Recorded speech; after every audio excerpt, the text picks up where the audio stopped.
gentlemen, welcome to the Source Material Comics Podcast. And we are starting a new trilogy with the man, the myth, the legend, the patriarch, Mark Radulich. You probably listened to us in the past talk. We're sorry.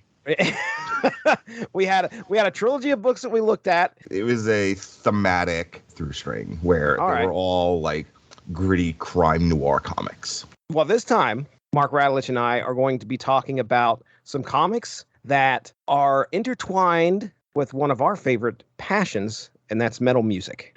These are frequent out there. You can usually find, when I say frequent, but I mean, it's not hard to find a comic based off of some type of metal property. Plenty of those out there. I remember definitely in the 90s seeing quite a few. They're all by Kiss. Yeah, right. So this right here, what we're getting into here, we're going to look at Iron Maiden, Legacy of the Beast. Next podcast you're going to listen to featuring me and Mark is going to be Slayer Repentless. And then after that we are going to close things up. We're going to close this shop up with Gwar, Orgasmageddon, which I can't wait to talk about that. First off, because I was so ignorant about Gwar going into that comic, but we'll talk about that later on down the road. But today, it's Legacy of the Beast, Iron Maiden, Legacy of the Beast. Okay, what's funny is that you picked three bands that I've listened to very little of. I know you and I have talked about Iron Maiden in the past. I even hopped on that last album review. I was part of the Metal Hammer of Doom at that point, where we talked about Senjutsu. I can't remember the name of that album now for some reason. Yeah, and it's actually one of our more popular Metal Hammer of Dooms before the whole thing went tits up. Well, Iron Maiden's a popular band, so that's been a staple. A lot of people hang their hats on loving Iron Maiden, and they've been a metal staple for decades. I mean, Iron Maiden, came over after you have like Black Sabbath and that like first like early caveman stage of heavy metal. Iron Maiden comes in right after that, and they remain like one of the pillars of heavy metal for decades. Yeah, it's just a boat I never got on. I was listening to Metallica. I mean, who wasn't? But I was listening to Metallica. I was listening to Megadeth. I was really into what the thrash scene was. And granted, I didn't dip my toe into metal until probably the early 90s. But so Iron Maiden was one of those ones that kind of just passed me by. I didn't have any exposure to it. I've seen the Columbia House ads for probably the albums, but I never picked them up, and none of my friends were listening to Iron Maiden either. I was probably the only metalhead of the core friends that we had back then. But if I remember correctly, like you were not necessarily into like the power metal either. No, I was not. Right, that's Iron Maiden for you. You could probably find a good smattering of comics that take at least a music property and adapt something to it. I will also say that there aren't too many metal bands that have a mobile game based on them. And that is what this is based on. This is based on a mobile is it really? Game. Yes. That I did not know. I watched some gameplay of this on YouTube. So like, the video game came out first and then they made the comic off the game? Yes. Yeah. This is strictly based off the characters that you see in here are all in that game. So the comic came out November 1st, 2017. Our publisher is Heavy Metal Comics, which that's been a name that's been around for a while. Written by Ian Edgington and Lexi Leon. Artist is Kevin West. To kind of paint a picture here, and I did an issue by issue breakdown. I'll throw that out here all at once here in a second. But so everybody that we see in this comic is part of the game. Now, I'm trying to do my best to kind of explain to you how this game is set up. It's kind of like it sets it up just kind of like at the beginting where. Wait, can I tell you, like, now that you've said that, like everything is just fucking clicking for me. Right. There's boss levels that are happening. Right. Because I'm reading this and I'm just like, wow, this is like this guy wrote this comic like it's a video game. Yeah, dude. Yeah. I was so funny because I was like prepared to tear into it for that reason. And I was like, that was the fucking assignment. Oh, well, never mind. Yeah. Right, plugs.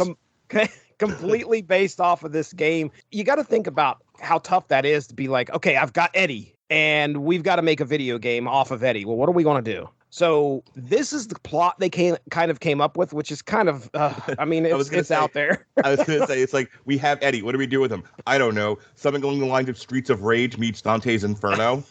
Right. Okay, run with it. That is exactly what happens.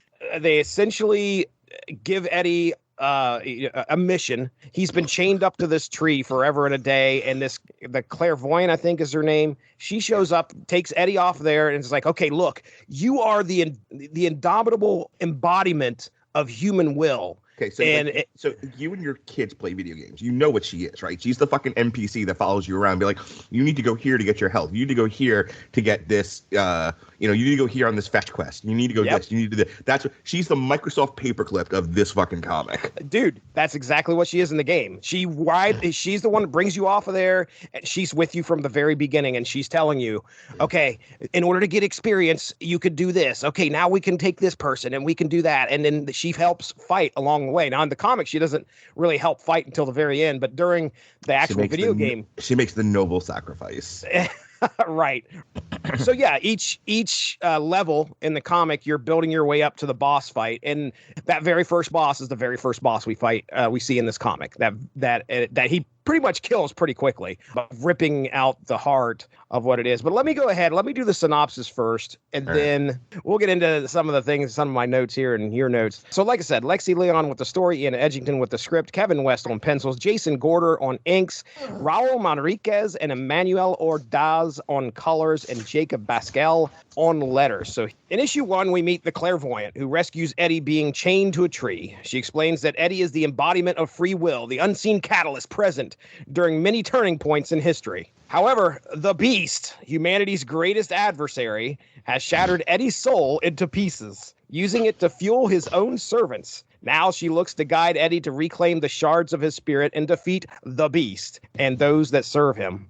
By the end of the issue, Eddie has faced and defeated the Wicker Giant, that's its name, the Wicker Giant, reclaiming a piece of his soul in the process. Now in the second issue, Eddie finds himself in ancient Egypt with aid from the goddess Aset, to confront her corrupted son, Horus. Eddie uses a newfound power to turn some of Horus's army against itself, which, yes, that happens in the game. That's a core mechanic. You can take the enemies and put them on your own side at some point. When Horus arrives, Eddie is able to defeat him by stabbing him in the eye and acquiring the soul shard, gaining more power in the process. The next issue finds Eddie battling another army led by an Axis general who aims to take Eddie out before he can reach the Beast. Eddie gets captured but secures help from enemies of the Axis general who attack, giving Eddie the chance to escape. The general turns into a massive monster, but Eddie is able to best him, finally grabbing the general's soul shard and ending the fight. Next is the final stop, the underworld, to throw down with the Beast. Oh, that's the throwdown at the hoedown. That's right, buddy. The underworld is vast, and after some time, they are able to track their quarry down. Tangling with Wrath and Beelzebub, they finally make it to the river of souls, emptying into the depths of despair where the Beast awaits. A climactic confrontation ensues where the Beast has the upper hand, and Eddie seems to be down for the count until Eddie is able to grab his trusty axe and chop the Beast's arms off, and soon after, his head. And nothing more metal than that. As it appears, victory is won, an evil entity called the Unmaker manifests, picking up where the Beast left off. Realizing the dire nature of this new threat, the clairvoyant sacrifices herself. It lets loose a blast that appears to kill it, sending its vast energies through multiple portals. However, we learn that the Unmaker has planned every step of this out in order to poison all of space and time with the negative energy from the Beast, unleashing hell upon the earth. As the clairvoyant dies, Eddie is sucked into a portal where a man calling himself the Alchemist. I wonder if that's the name of an Iron Maiden song, The Alchemist. I will look it up for you. Oh, we need to look that up. The Alchemist is waiting for him, telling Eddie he will help him defeat the Unmaker. So yeah, we thought we got to the end, but we need a sequel, folks. We need a bigger boss than the Beast. We got the Unmaker we got to deal with. The Alchemist. Right. That is, in fact, an Iron Maiden song. Is it seriously? It is. Wow. Well, hey, listen, if you think Iron Maiden's getting their 2010 The Final Frontier album. Okay. Folks, if you think Iron Maiden's getting their shit in here, wait till we get to Slayer.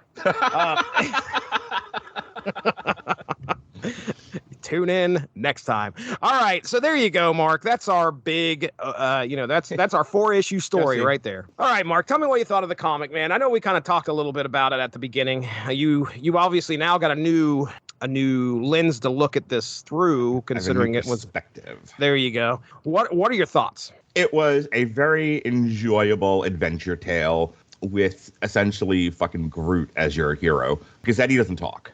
Eddie does not. No. Eddie is like a force of nature. The weird thing about Legacy of the Beast would be like he'd be written as vulnerable, so there would be some tension. You know, he's not like fucking Black Adam. You know, it's just like tearing through everything. Nothing can stop him. And there's no tension whatsoever. Remember that? Remember when we talked about Black Adam and you know, thought about just walking into the street?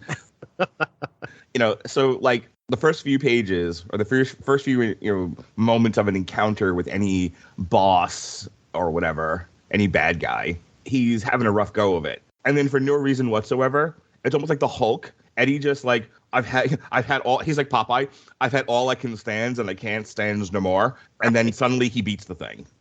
Like, and every time it was, he just took out their Duracell battery. Like whatever that like pink crystal thing or red crystal thing, like every single one of them had this vulnerability to them. And it's like, it was never protected. There was never like plate armor across it. You know, it was never like hidden underneath a tuft of hair. It was always just out there. Like a penis, like a dog penis, just red dog penis, just sticking out for the world to see. Rabbits. Yeah. Boy, if I had a nickel for every time someone wagged their penis at me. Listen to me. I'm trying to tell you that these enemies that Eddie is like, they just have that thing out there, and he's just like snatches it, right? Yep. He's done. He's won. Yeah. This happens 3 or 4 times. Right. Over the course of the story, and then at the end, the end to me was a little convoluted because it was like, was it ever? He was fighting the enemy, but the enemy wasn't really the enemy, but the enemy was tricking him, and the CIA knew that the FBI was setting up the DEA. And then the clairvoyant's just like, fuck it, because we can't have male heroes heroing, I'll just sacrifice myself and solve everything because I'm the key to anything. Mm-hmm. And so the woman, the clairvoyant, just takes care of business, sacrifices herself, and Eddie's just like, I'm the mascot for Iron Maiden. That's it. That's the whole story. Oh, 3 stars. 3 stars on Goodreads, Jesse. Yeah, this was okay. So yes, it was just okay.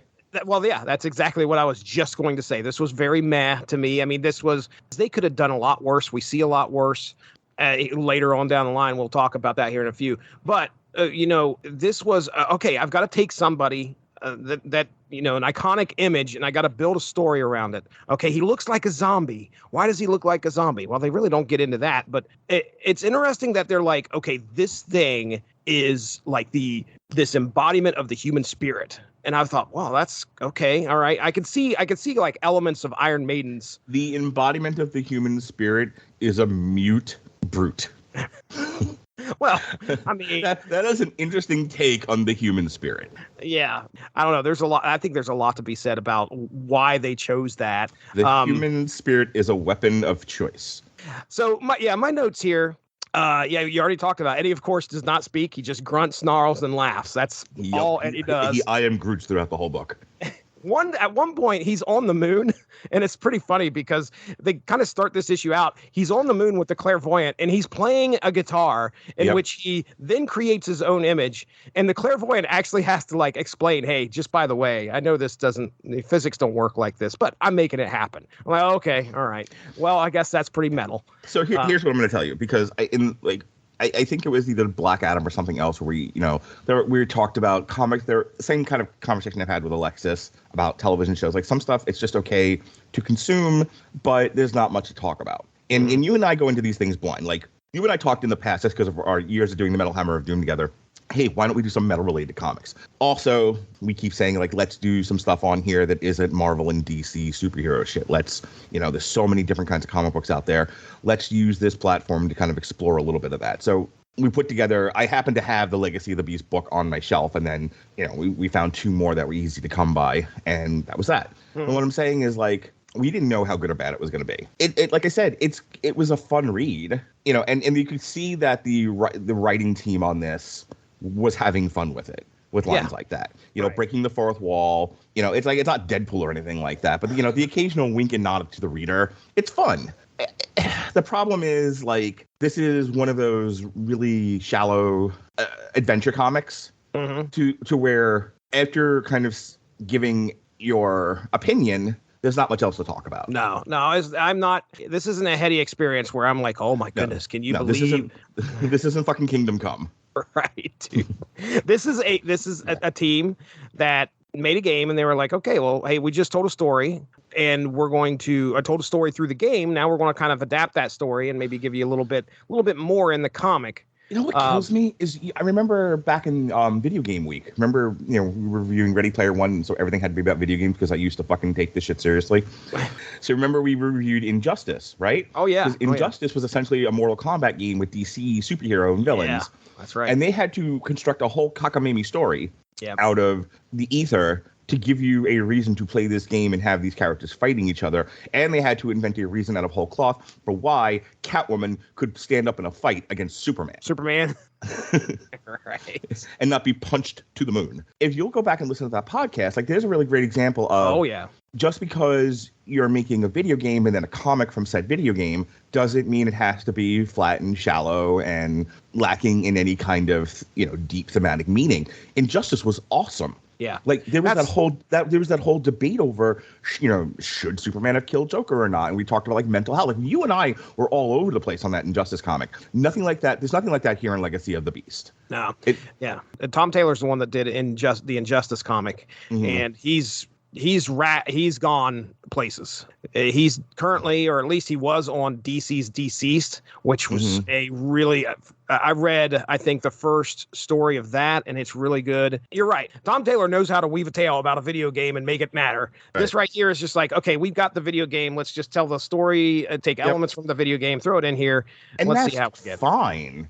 That's fine, because again, first of all, that Venn diagram of like metalheads and comic book readers, and that space in the middle of comic book readers who are also metalheads and would buy a prestige format comic book about Iron Maiden. Boy, are they not looking for heady, deep fucking themes here.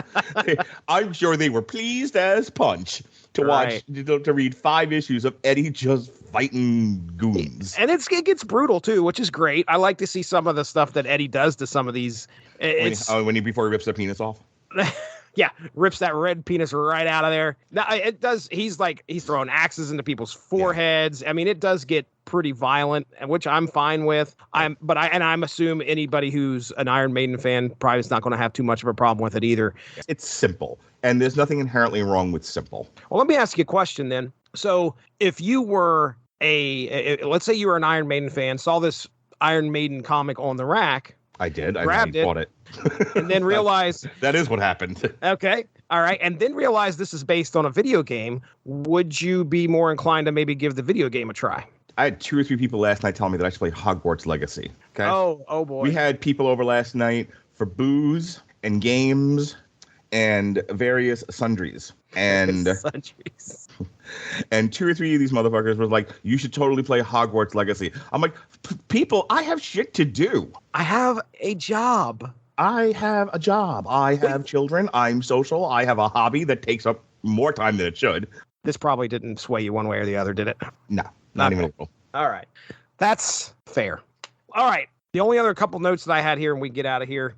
And in regards to the art, when they made their way down to the underworld, there was some pretty unsettling like torture because they got to kind of get that across. I thought that they did a fine job on the art because they step onto like the ground and it's nothing but people piled in on one another. That Eddie and the clairvoyant are like walking on their faces and stuff. It made me claustrophobic. So props to the artists and the people that came up with this, storytellers. They did a good job there when it came to getting that across. That's my only other note. I enjoyed the art. I thought this was a very pretty comic. I guess my frustration a little bit is with the publishing, that they went with prestige format. They really nice pages, but binding and everything. Like, it looks like a collector's item comic. It's bound really nicely. Like I said, it's got good thick pages and everything. Like, it's a good looking book. I'm not entirely sure the content lived up to the presentation, but it's one of those where I think, like, if you don't really collect a lot of comics, but you're a big metalhead and you see that and you have your girlfriend, think of it like this, Jesse. Okay. Jesse, I'm thinking. take my hand. All right. Walk with me. Walk with me. Your wife, she takes you to the bookstore because she wants to buy what all women read, and it's the only thing they read, smutty books. Oh, goodness. Okay? They could be romantically smutty, or they could be straight up chips, dips, chains, and whips smutty. Oh, there is a lot of in between, vampires molesting white women, that kind of a thing. It's all there. But she took you into the bookstore to buy smutty books because that's all women read, as we know. And you're like, if I have to look at another smutty book, I'm going to rip my own red penis off.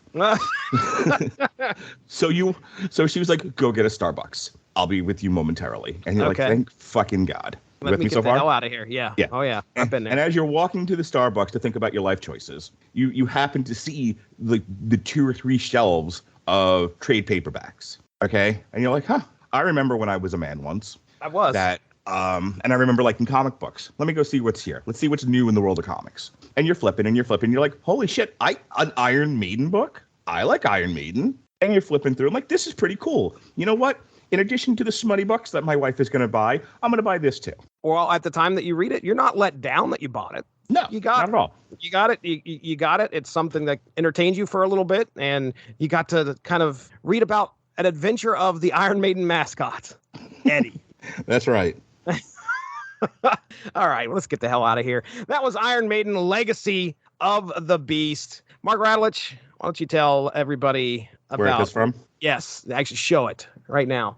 Tell everybody what's going on the network here, May 15th. If you are paying attention and you were listening to this contemporaneously when it's supposed to come out, assuming I go see Halloween and Hammerfall on tomorrow, tonight we'll be doing a triple feature: Tetris, Boston Strangler, and Bruiser, which are all movies on Hulu. No, Tetris is Apple. But me and Robert Winfrey, in lieu of doing a Damn You Hollywood, we're going to do a triple feature of streaming movies that have come out over the past few months. And then I may or may not be going to Hammerfall and Halloween on the 16th, and I may or may not be going to see The Bouncing Souls on the 17th. But you know what I will be doing on the 18th, Jesse? Tell me.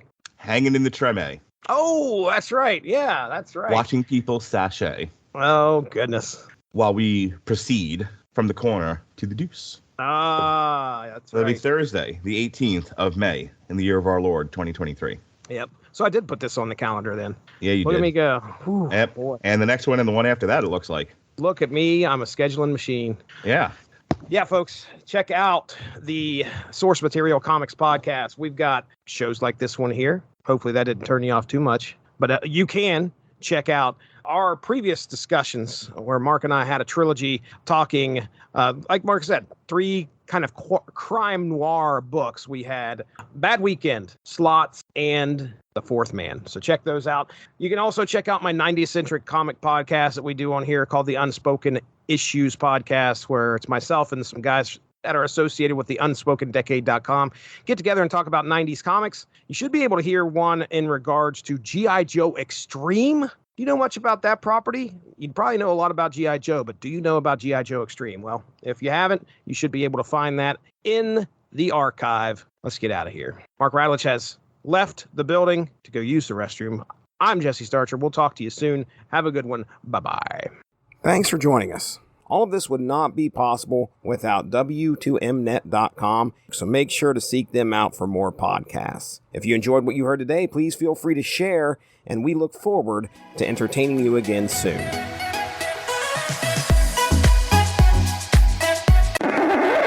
This is where Jesse says, Mark, shut the fuck up.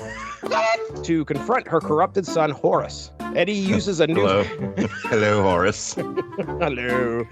Evil entity called the Unmaker manifests. Yeah. Closely related to the Unprettier. It's distant relative to the Undertaker. Clairvoyant sacrifices herself and lets loose a blast that appears to kill it, sending its vast energies through multiple portals. I let loose the blast during a silent disco. A silent disco is, instead of like a DJ playing music into a room, it is set through headphones, and everyone gets a set of headphones, and you can switch channels to change the music. And everyone kind of just dances to their own track. You're going to have to get back to the story in regards to your blast, because somebody had their headphones off, and I guarantee they heard it. But well, they definitely smelt it, I'll tell you that much. Oh, no. My wife gave me a look like, and I was just like, I cannot tell a lie. No. Contact your local Royal Caribbean Cruise Line attendant today to make your vacation plans. Not a sponsor. First of all, have you ever been on a cruise? No, you've never left Ohio. No, I have not. I went on a walk once. However, we learned that the Unmaker has planned every step. On the Final Frontier, there's a track called "When the Wild Wind Blows." That's also what I did at the silent disco. Come for the comic review, stay for the fart jokes. Yes. What? Nutmeg fantasy. I have no idea what you're talking about. Can't you see? Okay, that's Jesse clearly a and song. me in your nutty nutmeg fantasy. I don't want any lyrics where me and you are involved in something to do with a nut. After we've recorded and you're editing, do you just find yourself going, I hate him, I hate him, I hate him, like the whole time? Of course not, Mark. Why would I? Oh my God, you motherfucker. Unbelievable. I can't. He can't do it, folks.